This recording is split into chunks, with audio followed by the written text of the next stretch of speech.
The Las Vegas Grand Prix is the penultimate round of the 2023 F1 World Championship, and it has the possibility to be the most chaotic race of the year, and it is next, which means it is time for my preview and predictions. Now, let's get into the video. As usual, I'll be talking about Aston Martin, McLaren, Ferrari, Mercedes and Red Bull later on, so stick around for that. As I mentioned, the Las Vegas Grand Prix has all of the potential to be one of the most wild and chaotic races of the year, and there is a number of reasons for this. Firstly, the circuit itself. The track is very much a flat-out blast. The teams and drivers are going to be spending a lot of time at full throttle, which is going to punish the power units. Due to them spending a lot of time at full throttle, there is a chance that teams are going to run lower downforce. Lower downforce may mean that the drivers are going to find stopping a little bit tricky, and we could see plenty of mistakes, especially in the practice sessions. Because of the amount of long straights, tyre temperatures and brake temperatures are likely to be very cold when they reach the stopping points as well.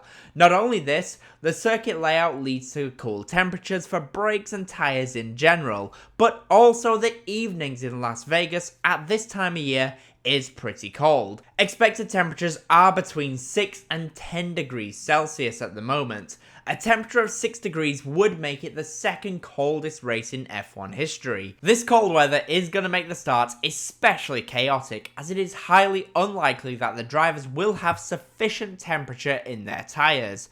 This is going to shake up the running order. I anticipate that the teams that are quick to get their tyres up to temperature are going to benefit in these tricky conditions. This could help the likes of Haas and Ferrari. It is going to make things tricky for Red Bull, especially in qualifying. Red Bull always have great race pace because they are able to get their tyres up to temperature in a stable, slow manner. This weekend, they will need to do it immediately, which is not a strong point for them this season. This is another reason why they are sometimes under threat in qualifying as well. The cold temperatures is also going to mean that air pressure is higher, so expect the teams to have a little bit more engine power than usual as well. This could shake things up a little bit, and teams that do have less power are probably going to find themselves with even less power, such as the Alpine team. The circuit itself is a 6.12 kilometer circuit in length, making it the third longest on the calendar, behind only Spa and Baku. The race distance is going to be 50 laps in length, and the circuit features two DRS zones. The first DRS zone is on the exit of Turn 4 into Turn 5, and the second DRS zone is down the Las Vegas Strip into Turn 14. The Vegas Strip is a near 2 kilometer straight line, making it one of the longest straights in F1. This is going to provide a great opportunity for cars to overtake heading into the turns 14 to 16 chicane section. It is very possible that we could see a lot of overtakes, especially with the cold weather, allowing for drivers to make mistakes. Top speeds are expected to be around 345 km per hour, which brings it in line with the top speeds around the Monza circuit. The circuit layout is going to be beneficial to teams like Williams and Haas, who are typically very fast in a straight line. Alpine, however, may really struggle. Based on previous races where circuits have had long straights, Alpine have been the team that have suffered the most. The Renault power unit is down on power versus the rest, and at this circuit, it is gonna bite them. I anticipate that they could be the second or the third slowest team this weekend. As mentioned though, Williams are likely to be very strong. Typically at circuits with long straights, Williams have been very strong in the last few years, and this weekend will likely be no different. One issue though for them is probably that they may struggle to even generate tyre temperature. We have seen how Albon can go a very long way into a race on a set of tyres. Well, that might be a negative here, and he may really struggle with tyre graining. Tyre graining is something to expect from a lot of drivers in this race, especially because it is likely that they will be using the softer tyres. The expected lap times at the circuit will be in the 130s, depending on how much grip there is out there on track. And speaking of the tyres, Pirelli are going to be taking the softest tyres in the range, meaning that the C3 is the hard tyre, the C4 is the medium tyre, and the C5 will be the soft compound tyre. I just want to say that if you are enjoying the video, then I would really appreciate it if you hit the like button and subscribe for more F1 content. I'm on my way to 5k subs, and I would really appreciate it if you help me get there. Now though, let's get back to the video and let's talk about the top 5 teams, starting with Aston Martin.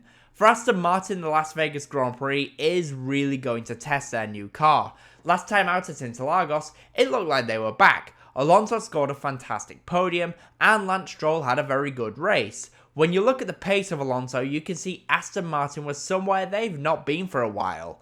The Las Vegas circuit, however, is going to be a real test, like I said. In Interlagos, they were the third fastest car, but at Las Vegas, I anticipate that Ferrari will definitely be stronger.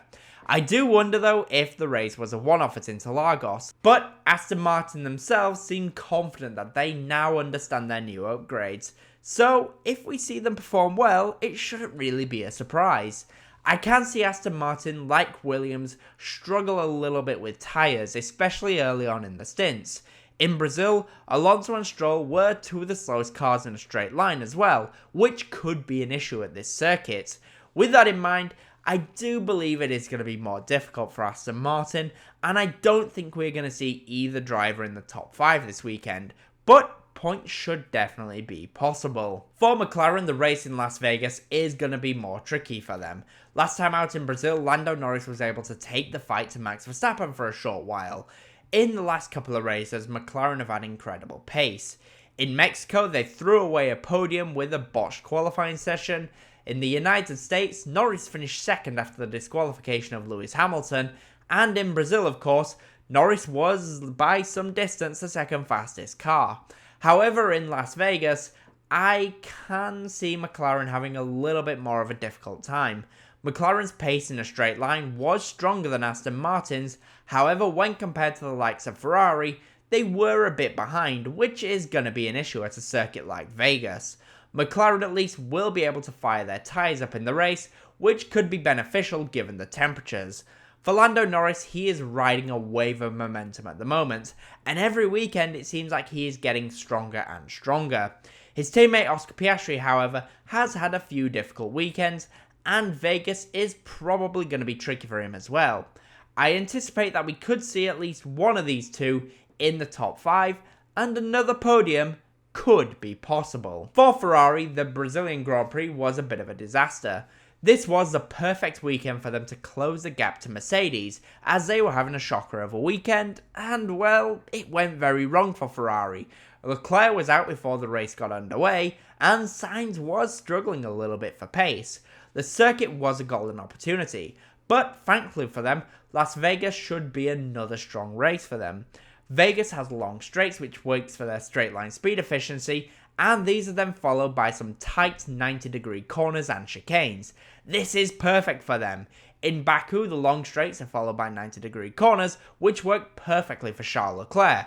And in Monza, the long straights are broken up by chicanes, which is where they were very strong. Ferrari has good mechanical grip and straight line speed, which tells me they are going to be good this weekend. The Ferrari also fires its tyres up, which is going to be good for them, especially in qualifying, due to once again, the very cold temperatures for this race. Charles Leclerc is due some luck, and I believe provided he doesn't have to take a new power unit, then he could very much get pole position and score a podium this weekend, as could teammate Carlos Sainz. For Mercedes, the last race in Brazil was a disaster. They were slow in a straight line and absolutely destroyed their tyres. Russell had to retire from the race, and Lewis Hamilton just didn't have great pace. For Las Vegas, it is hard to tell how Mercedes will get on. They definitely got the setup wrong at Interlagos, and I think that means they will be a little bit better in Vegas. However, if this was a case of things to come, Vegas could be a difficult race. The circuit has a lot of flat out straight sections, and if they are struggling with straight line speed, then they are in for a rough time. On the bright side for them though, the circuit should be fairly flat, which means they don't have to worry about plank wear or the limitations of their car and floor. And finally, for Red Bull, Las Vegas is going to be a bit of a test in my opinion, especially in qualifying. The big strength of Red Bull this year has been their tyre wear. However, this has come at a cost sometimes of qualifying performance. We've seen them struggle a little bit more in qualifying, but then dominate the race. This weekend, they will need to make sure they can get temperature in the tyres, otherwise Q3 especially is going to be very difficult. Not only that, but if they can't get temperature into the tyres, then they will suffer with graining, potentially more so than their rivals. Verstappen, however, is still so far clear that it probably won't really matter.